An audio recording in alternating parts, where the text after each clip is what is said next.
es un placer para mí presentarles a la doctora Talya Dayton, que nos acompaña del EMBL de Barcelona.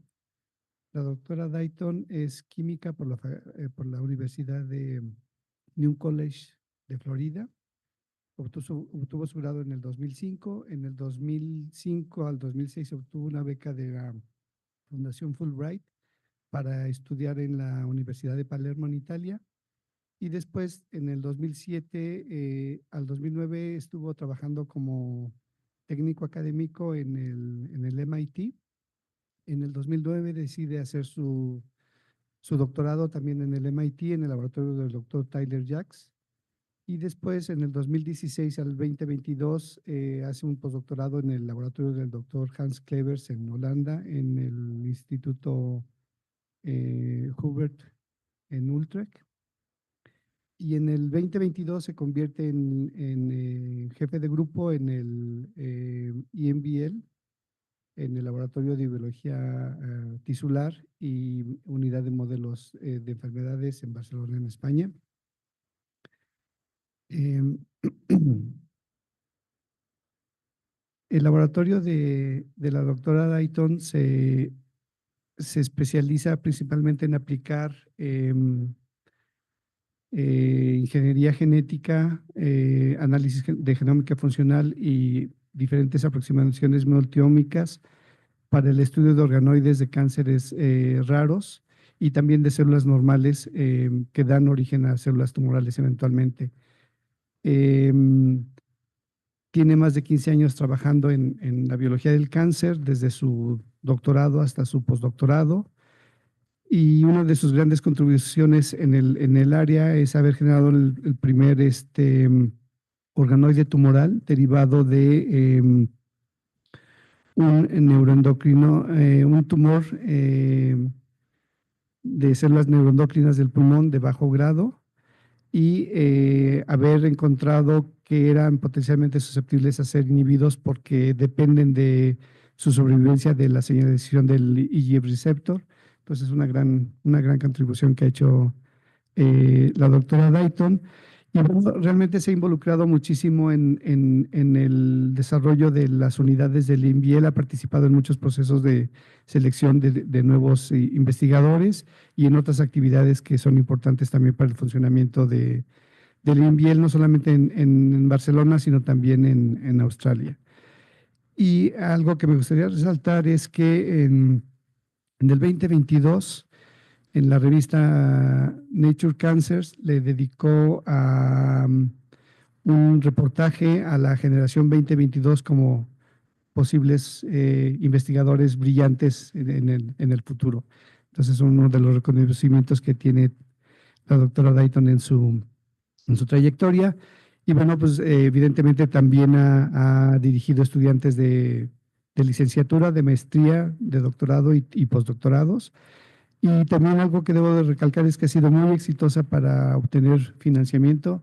Actualmente tiene alrededor de 1 millón de euros para su investigación, entonces es algo muy bueno y de resaltar. Y bueno, solamente me queda decir que todo lo que ha hecho en su carrera ha sido publicado en revistas de alto impacto, Nature, Cancer Cell, bueno, de la línea de Cell, varias de Cell, PNAS, etcétera, etcétera. Entonces, realmente le agradezco a Talya que nos haya aceptado la invitación por la clase de ayer y bueno, gracias por venir a México, tu país.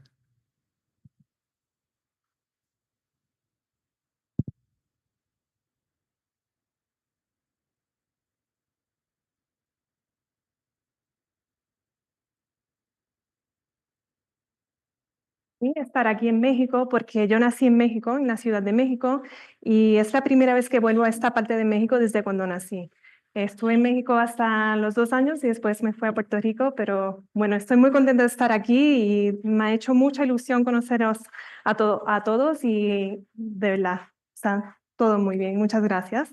Aquí, bueno, ahora voy a cambiar el inglés, que se me hace más fácil.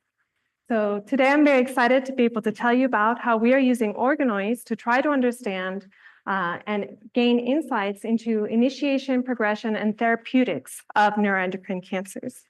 So To begin, what I'd like to do is give everyone a big picture idea of what are the questions that motivate the research in my group. And so essentially in my group, what we're interested in understanding is how cells change, both in the context of development and in the context of cancer. So if we think about this ability of a cell to change, which I'm going to call plasticity, in the context of development, this ability enables a single cell to give rise to many new cells. Each of these new cells acquires new cell fates and it undergoes many cell state changes, and this ultimately enables the generation of an entire organism. And so what we can see here is that healthy processes, such as development, which I just showed you, but also things like tissue homeostasis and wound repair, all require plasticity.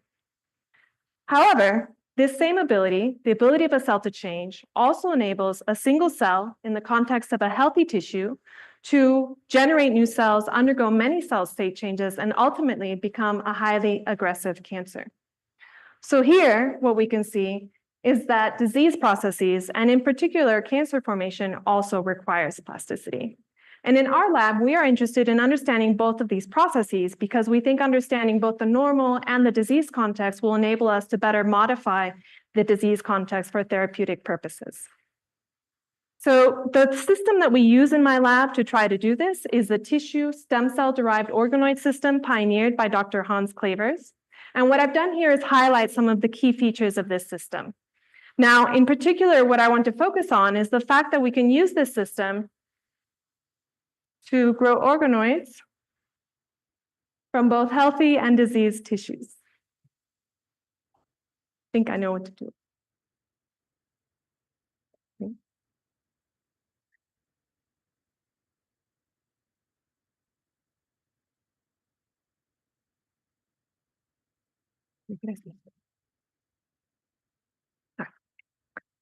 Grow organoids from both healthy and diseased tissues.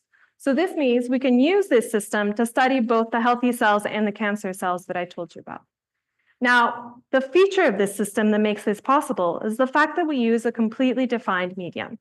So what this means is that we try to avoid using things like fetal bovine serum and instead try to recreate the in vivo niche of the cells that we are trying to grow by adding different growth factors and signaling molecules. So in the case of the small intestine, for example, which was the first organoid system generated, we knew that the stem cell niche in the intestine presents cells with things like BMP inhibitors, Wnt signaling molecules, and EGF. And so what we did is we put these all together in the media and indeed found that each of them is important for maintaining the growth of these cells as organoids. Now, what this means is that this system is ultimately highly adaptable. By making different media modifications, we've been able to grow organoids from a large array of different human tissue types. In addition, other media modifications enable us to promote the differentiation of the stem cells in these cultures towards specific cell fate, enabling us to enrich for specific cell types that we're interested in. And finally, other media modifications have also enabled us to grow organoids from patient tumor tissue. And in this case, we call the resulting organoids patient-derived tumor organoids, or PDTOs. Now here I want to take a quick pause and highlight that PDTOs are very similar to cancer cell lines. So they're cancer organoids essentially, and all the same features that we like about cancer cell lines, which is that we can grow them forever, we can freeze them, we can genetically modify them and do all sorts of assays with them. We can do those same things with PDTOs. There may be a few more technical hurdles, but in general, we can use them much in the same way that we use cell lines.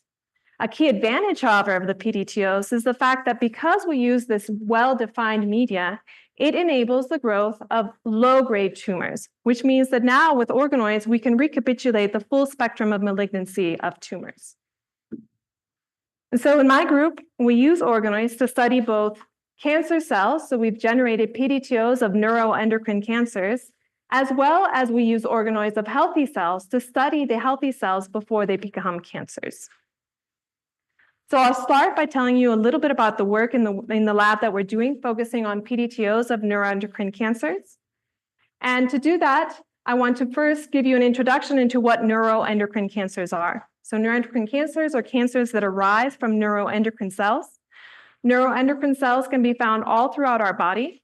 The ones that I focus on are found in the lung, and so they're called pulmonary neuroendocrine cells. They secrete hormones and neuropeptides. And then you have these what are called neuroendocrine cancers. And they're comprised of what are called low-grade neuroendocrine tumors or carcinoids in the lung, intermediate-grade tumors recently discovered called supercarcinoids or neuroendocrine carcinomas. Now, what you're looking at here in this staining is staining for Ki67, a proliferation marker. And so just by looking at the proliferation, we can clearly see that these tumors behave very differently and that these neuroendocrine carcinomas are clearly highly aggressive disease. And so there's a clear reason to study them. Here, the problem here clinically is that these tumors are disguised as these. So pathologists will look at this, usually without the Ki67 staining, and think it looks more like a low-grade tumor. But the clinical course is highly aggressive. And so there's good reason to study these tumors. Now, often I get to the question, why would you study these low-grade tumors when often patients can be treated just by surgery? However, if we look at this statistic, we can see that 30% of patients do experience metastasis, and at that point, they are a clinical problem. And so I'm motivated to understand the biology of neuroendocrine cancers, both at the low grade and high grade, with the goal of trying to understand how they transition from one grade to the other. And so taking all this in summary and sort of what I was thinking about in terms of different kinds of neuroendocrine cancers, we can summarize that the low-grade tumors are very difficult to grow. And so there are very few in vitro models, especially for these intermediate grades. And there's a type of neuroendocrine carcinoma that's not very well studied. And there are very few models for this. So with this in mind, when I started my postdoc, first in the Netherlands, working together with clinical centers in the Netherlands, and now in my own group, working with clinical centers in the Netherlands, as well as in Spain, throughout Spain, we've generated a biobank of patient-derived tumor organoids of neuroendocrine cancers. Now, what I'm showing you here is a summary of the models that we've published thus far. What you can see is that we've expanded the number of models available for this more rare neuroendocrine carcinoma. We have the only example of an in vitro model of a supercarcinoid, and we've developed several models for these low-grade neuroendocrine tumors. Now, one of the things that we discovered when we were, so these PDTOs are also, we've shown that they're representative of the tumors they come from. So we've done many analyses looking at their growth phenotypes, their morphology, as well as many omic analyses to show that indeed the PDTOs that we've generated are representative of the tissue they were derived from. And they are also representative of the kinds of tumors they are supposed to be representative of. One thing that I would like to highlight here, especially in the Genomics Center, is the fact that we've also done a lot of work to look at the genomics of both the PDTOs and the tumor tissue they were derived from. Using high-def whole genome sequencing, we've been able to look at the intertumor heterogeneity of the organoids and the parental tissue. And what I'd like to highlight here is that if we look at this fish plots, which are showing us the different subclonal populations found in the parental tumor, we see that the majority of those populations are also found in the PDTO, both at early and when we have the data also at late stages. So this really shows us that we are able to recapitulate the intertumor heterogeneity found in the original sample, which argues that this is a good model for studying evolutionary processes and perhaps indeed therapy resistance. Another discovery that we made in the study is the fact that what we found allowed us to grow the low-grade tumors is a growth factor called EGF. So here you can see an example of 3 different lines where when we add EGF to the media, they grow, but if we leave EGF out, there is little to no outgrowth. And so this was surprising to us because the receptor for EGF, EGFR, is a very well-known clinical target, and we would have expected this to be already discovered. However, it seems that it hadn't been looked at before. And indeed, what we found when we looked at the primary tumors that these organoids were derived from, and we stained them for the receptor for EGF, EGFR, indeed we see that all of the tumors, organoids that require EGF to grow also express high levels of EGFR on the membrane. And so what this suggests is that perhaps these tumors could be treated with EGFR inhibitors. And so as a proof of principle in this study, what we did is we took one line that is dependent on EGF, one line that is not dependent on EGF because it has an activating mutation in the downstream pathway. And then we have 2 PDTO lines of different kinds of tumors that have previously been reported to either be resistant to EGFR inhibitors or sensitive. And what we can see is that the most sensitive line in this cohort is indeed the EGF-dependent PDTO. And so we're expanding the study further to see if this is true in all of our lines that are dependent on EGF, but we think this is an exciting indication that perhaps patients with these tumors could be identified if their tumors express EGFR, and potentially they could be treated with EGFR inhibitors. And so just to summarize that, what I've shown you is that we've generated PDTOs of low-grade lung neuroendocrine tumors, as well as the only example of a supercarcinoid, and we've expanded the number of models available for LCNEC. We've also identified a dependency on EGF that suggests a potential therapeutic vulnerability for patients with these tumors. Now, what we're doing in the lab, following up on this study, so what we've identified here, what that means is that we've generated models of PDTO models that represent all of these different stages of malignancy for neuroendocrine cancers. But I did tell you at the beginning that what I'm interested in is understanding how cells change. And so what we're doing in the lab is trying to understand whether or not we can push these PDTOs to different grades. In addition, we also want to know whether or not we can actually reverse this progression by taking the high-grade tumors and making them more low-grade. And so I'll show you some of the things that we're doing in the lab in order to try to push the progression of these tumors. And in particular, much of our efforts are focused on this observation that the PDTOs of lung neuroendocrine tumors are EGF dependent. And this was surprising because often we think of a hallmark of cancer being growth factor independence. And usually this is acquired through activation of oncogenes and suppression of tumor suppressors. And what we found here is that neuroendocrine tumors are dependent on growth factors. And so we suspect that this EGF dependence that we've identified in a subset of lung neuroendocrine tumors might actually be a more generalizable property of neuroendocrine tumors. And so to begin to look at that, we have several projects in the lab. In one project, we're taking our EGF-dependent low-grade PDTOs and using CRISPR-Cas9 in order to induce MAP kinase and PI3 kinase activating mutations to ask whether or not this does indeed generate EGF independence and whether or not these tumors will be representative of more high-grade tumors.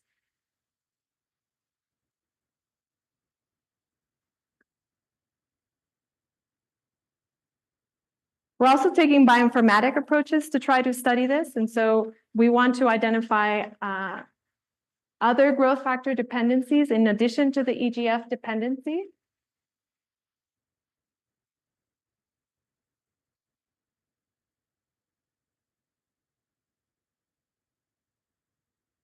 In addition to the EGF dependency, there were tumors that were not dependent on EGF and that we were not able to grow out.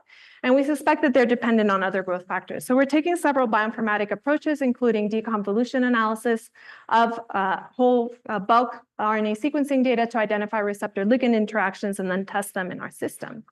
Now, I want to show you some preliminary results where we've done some genome engineering, trying to add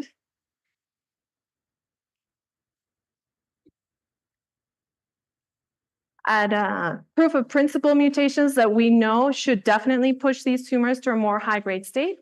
So here I'm showing you an example where we've added a p53 mutation to our supercarcinoid PDTO, and we can already see just right after nucleofection the outgrowth of our PDTOs nucleoaffected with the p53 sgRNAs are growing much faster than the wild type, suggesting that indeed we may be able to push these tumors to a higher grade state in vitro.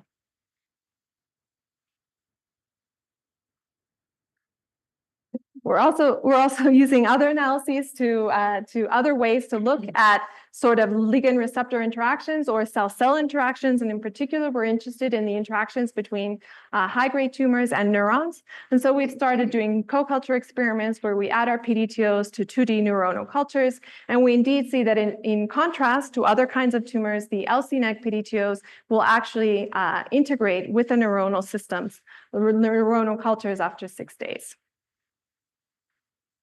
So now what I would like to do is change gears a little bit and tell you a little bit about the work that we're doing looking at the healthy pulmonary neuroendocrine cells. So trying to study,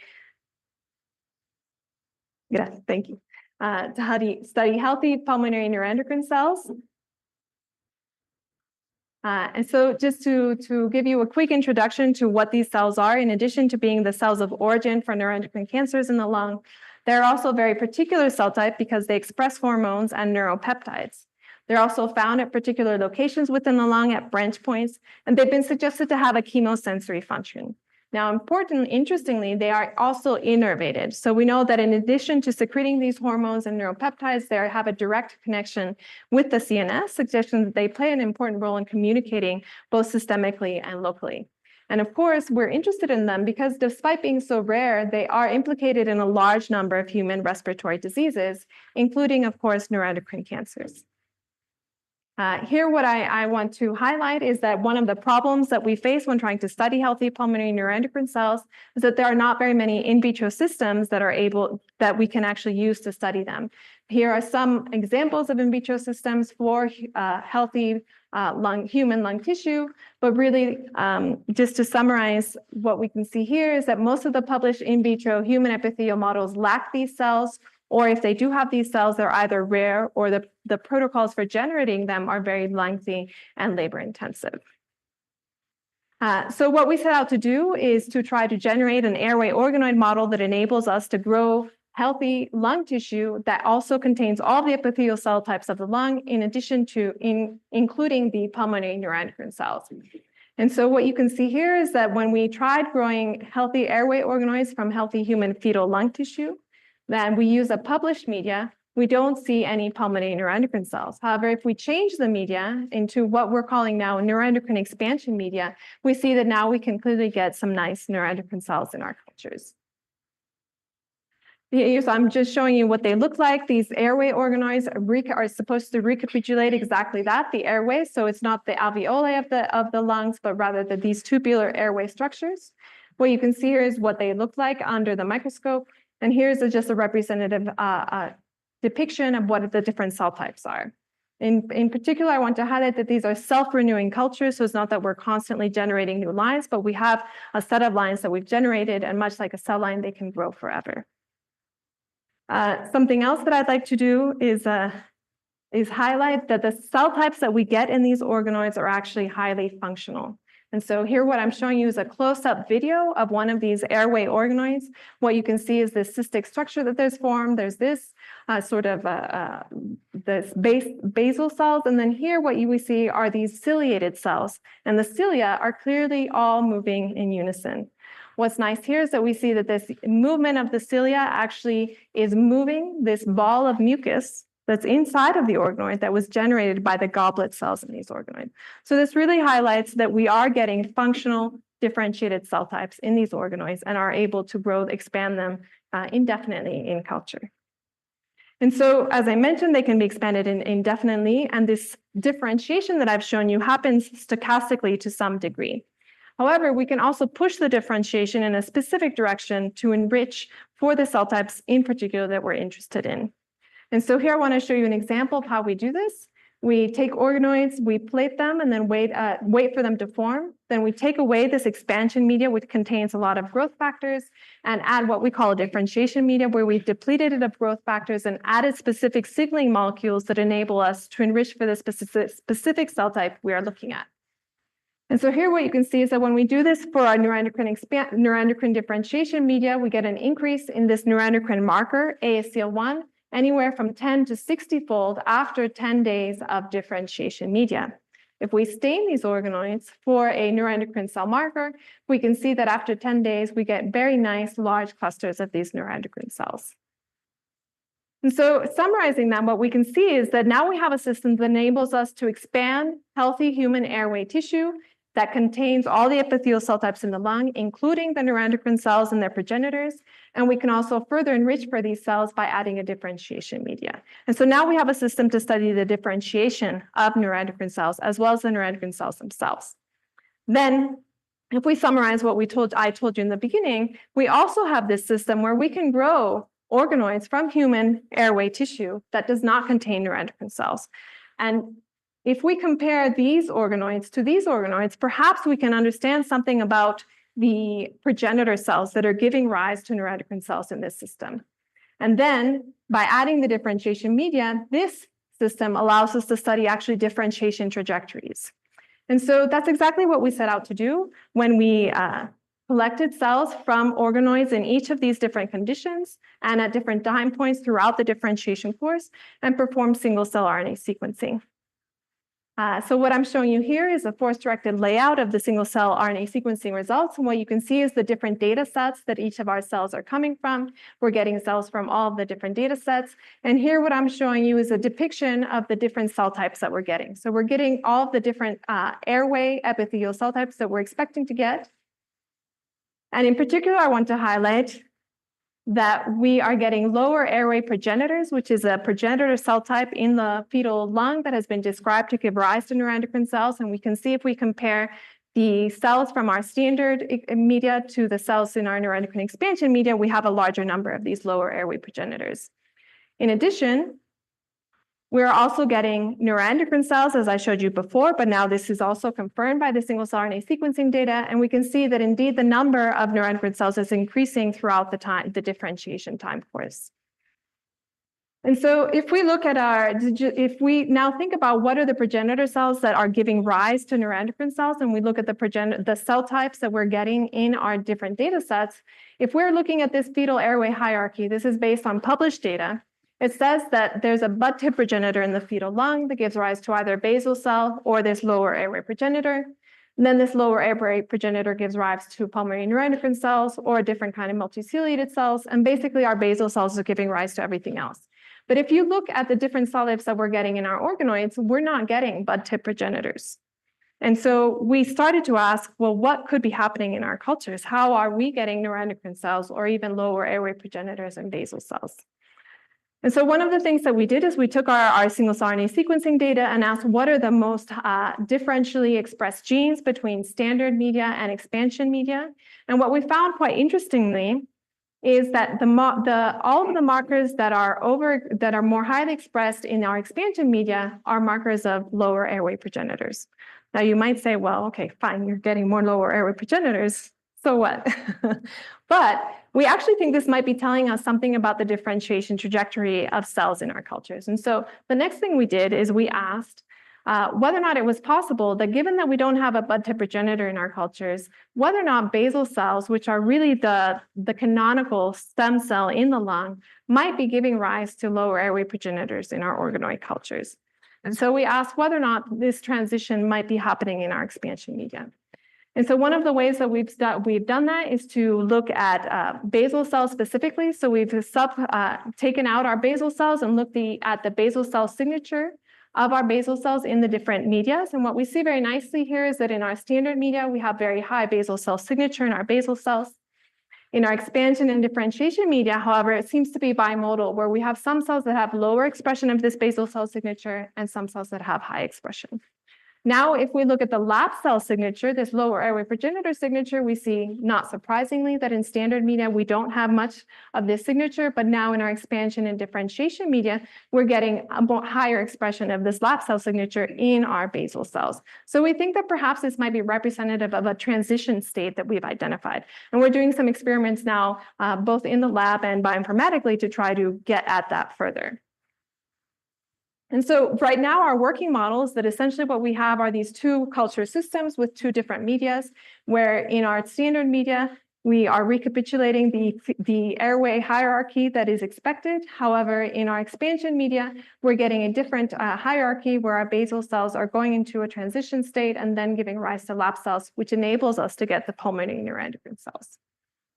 Now, in addition to being interested in the stem cells or the progenitor cells that give rise to neuroendocrine cells in our cultures, we also wanted to look specifically at these neuroendocrine cells. And so this is I want to highlight that the number of neuroendocrine cells that we're getting in these cultures is much higher than the number of cells that can be sequenced from whole tissue. So there are all human airway atlases that do not get this number of neuroendocrine cells in their data sets. So we really have a strength in our system to be able to look in depth at these cells. And so we had two questions. One was, do the neuroendocrine cells in our organoids, how do they actually compare to neuroendocrine cells found in adult and fetal tissue or other published in vitro systems? And we were also interested then in asking whether or not these neuroendocrine cells are a heterogeneous population. And so first we looked at whether or not these neuroendocrine cells looked like the cells in the tissues and from other published in vitro systems. Here I'm showing you the in vitro systems and the data sets that we used. And one of the things that we did is we aligned our data sets and saw very nice alignment. In addition, we wanted to look at the actual correlation between our organoids and the neuroendocrine cells in these different data sets. And so in order to do that, we used multi-resolution variational inference, which uses machine learning to sort of get rid of some of the batch effects that you may get from comparing so many different data sets. And indeed, what we see is that the closest cells to our system are the cells from the adult epithelium, suggesting that indeed we are recapitulating neuroendocrine cells that are representative of cells that are also found in the tissue.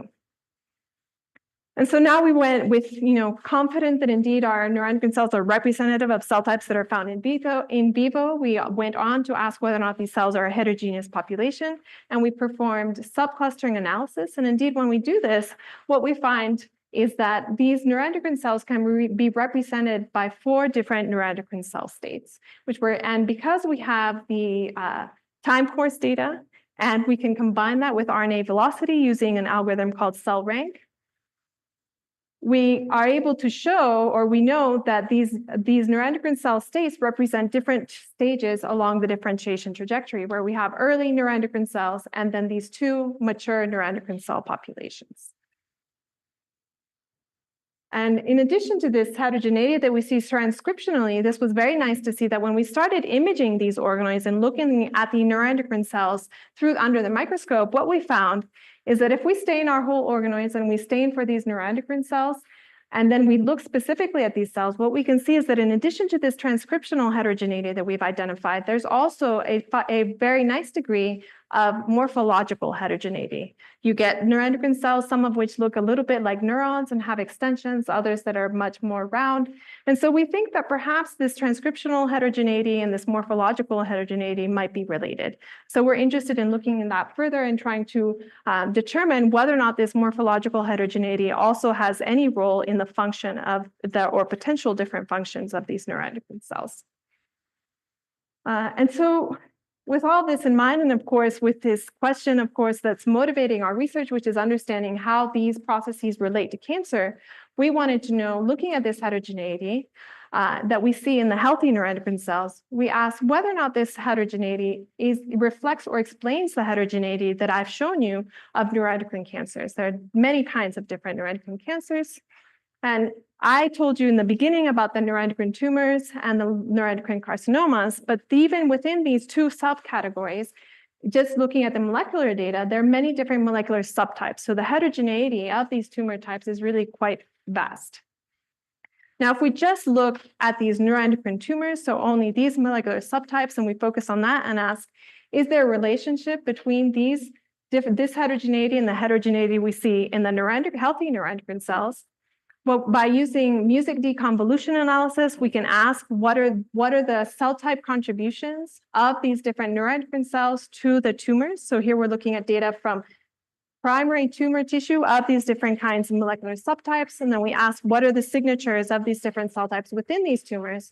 What we see is that if we go from less aggressive to more aggressive, we're going from tumors that have a signature of highly differentiated cells to tumors that have a signature of cells that are much less differentiated and more plastic. And in particular, the supracarcinoid tumors, which are highly aggressive tumors compared to the other ones, have a signature that is close to the lower airway progenitors, the stem cell population I was telling you about.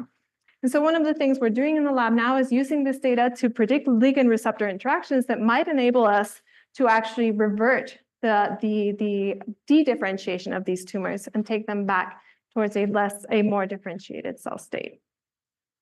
If we now focus on the high-grade tumors and we do the same analysis, what we see quite nicely is that indeed also here we see some heterogeneity in terms of the cell types that are contributing to each of these different kinds of tumors. And so we're interested in exploring this, and we wonder whether or not this might be telling us something about cell of origin or cell state of origin in terms of what are the outcomes of different oncogenic mutations throughout the process of forming cancer or cancer progression.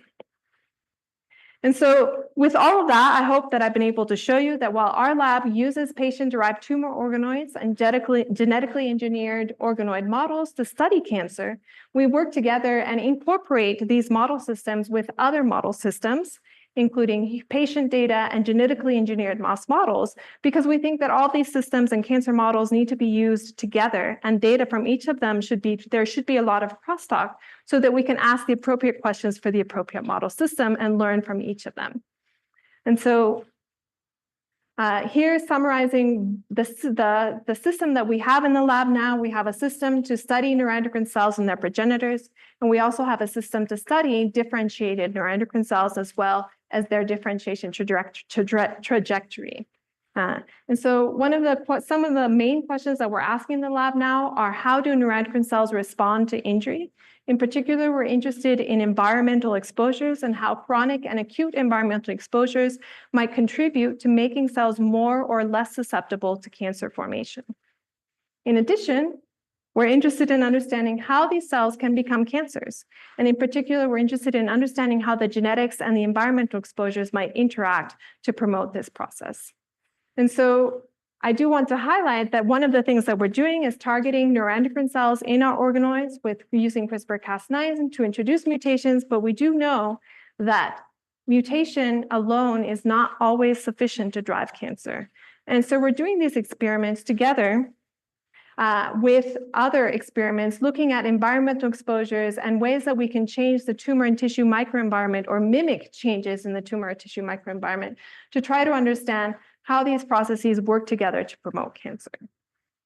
And so some of the exposures that we're looking at currently in the lab include what we call the personal exposomes, so things that we choose to expose ourselves to. And so these include things like nicotine and nicotine derivatives, as well as opioids, which through work with collaborators at the International Agency for Research on Cancer, we've seen are actually implicated with epidemiological data in increased risk for small cell lung cancer.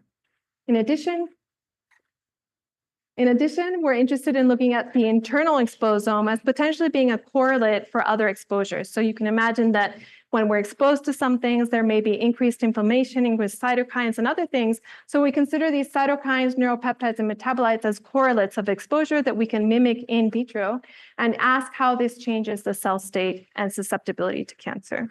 And so I just want to show you some examples of why we're looking at the specific things we're looking at. We can see here that neuroendocrine cells and a specific subset of neuroendocrine cells specifically express a nicotinic receptor, suggesting that nicotine might be acting directly on neuroendocrine cells. We also know that the opioid receptor, OPRK1, is also expressed in these neuroendocrine cells.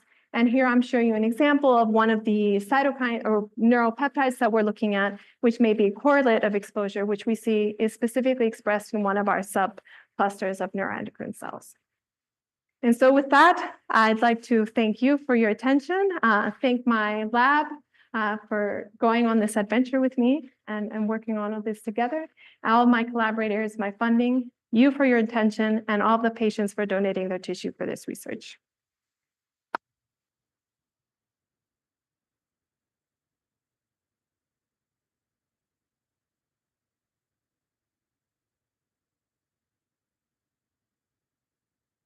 Estamos listos para preguntas.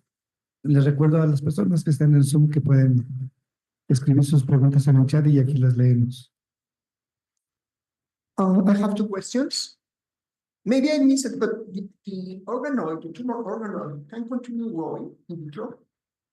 And during this process, the heterogeneity of the composition has changed because tumors evolve. Yeah, right? yeah. So do you observe something like that in your organoids that happens in your system? So I don't know if I have a direct answer for you. What I do have for you is that we looked at when we looked at the intratumor heterogeneity of these organoids, we also looked at the mutational processes, and we could see whether or not the same mutational processes that were ongoing in the primary tumor or the tissue were also ongoing in vitro. And indeed, we found that those same processes were ongoing. So we think that indeed there is some level of change. As you said, tumors are constantly changing. Now, we don't think that that's a dramatic change unless you're adding a selection pressure. Okay. So, yeah. And my second question is about the selection. Can you incubate the organoid, tumor organoid, with some substances that eventually kill cancer cells? Can you identify resistance? Yes. Yeah. In the organoid? Yeah, this is very nice. So we do drug assays in these organoids. So we do more sort of mid-throughput drug assays to identify specific sensitivities and specific lines.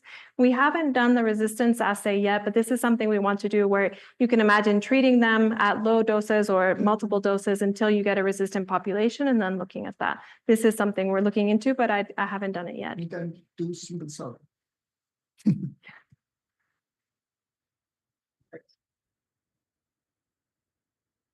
Thank you very much.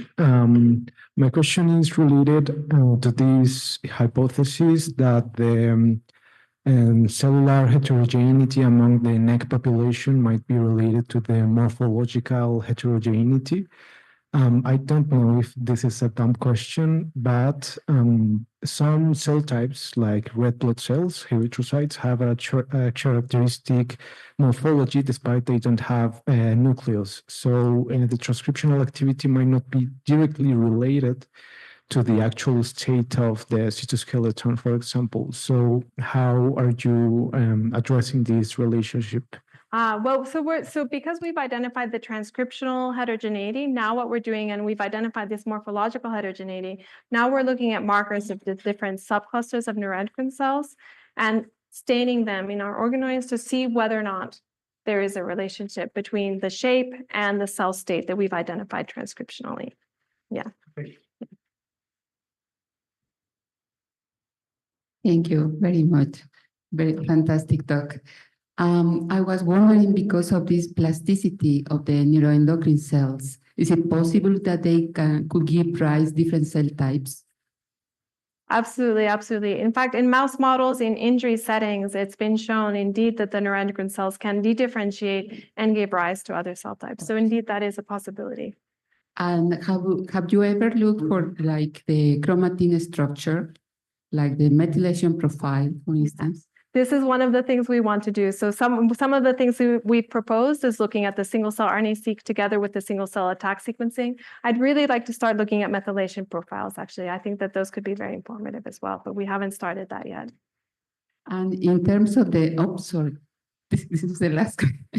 In terms of the aggressivity of the cancer, can you find a specific transcriptional profile? Okay. Yeah. So like looking for the type of markers, for instance, to predict how aggressive. Yes. So I'm not sure we have predictive markers yet. What we have are markers that tell us that it's when it's already aggressive. But now we're trying to find those predictive markers. Yeah.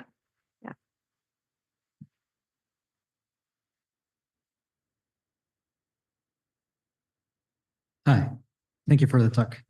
I just have one question. You mentioned that your organoids, your airway organoids, have like this mucus inside. And I was wondering if like the lungs and the microtubulus or the airways have microbiomes. This mucus has the potential to hold them, or is so distinct from a real lung composition and it doesn't. Yeah, it's a good question. So the lung definitely has a microbiome. We haven't done studies yet to look at whether or not you could actually, inject the microbiome in to those structures and see whether or not they're maintained. I don't know, but I think it would be very interesting. Yeah. Just another quick question.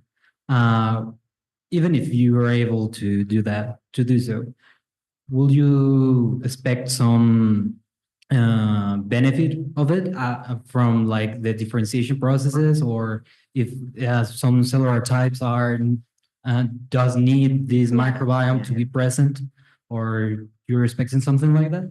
I think it's an interesting idea. So in the gut, in the intestine, the microbiome has been shown to interact with neuroendocrine cells, and the metabolites generated by the microbiome interact or are perceived by the neuroendocrine cells in the intestine. So I can imagine that you could see something similar happening in the lung.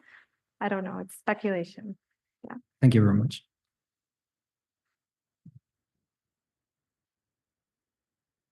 Sorry.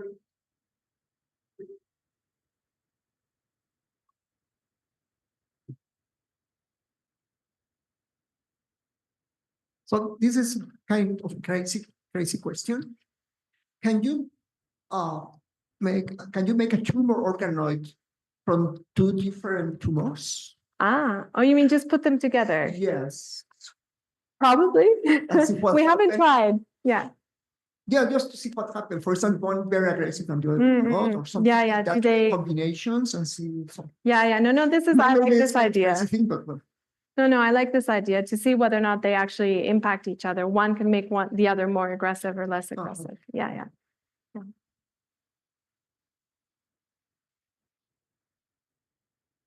I wanted to ask if it was possible to determine what type of subtype of small cell lung cancer, for example, the tumor organoids are, and if so, is it then possible to correlate the subpopulations of the PNEX to different types of subtypes of the small cell lung cancers, for example? Yeah, no, indeed. So we don't have small cell lung cancer organoids yet.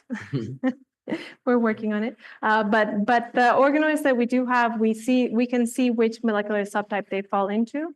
And indeed, we do see that if we look at the data from small cell lung cancer tumors, that we can see different signatures from different neuroendocrine cells in the different subtypes.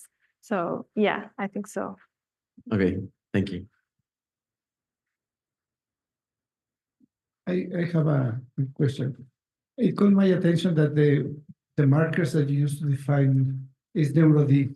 Yeah. And NeuroD normally is associated with terminal differentiation. So Yeah. I'm wondering how modifying NeuroD will change the plasticity of the cells, or whether there will be different target genes depending on the condition of the tumor. Yeah. So the NeuroD1 we also found interesting, and indeed, the NeuroD1 subpopulation is the more differentiated population.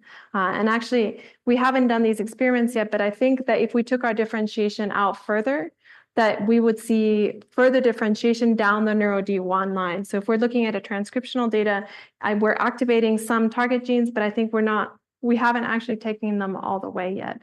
But indeed, I don't know if there are different target genes in the neuroendocrine cells as opposed to other populations that express NeuroD1.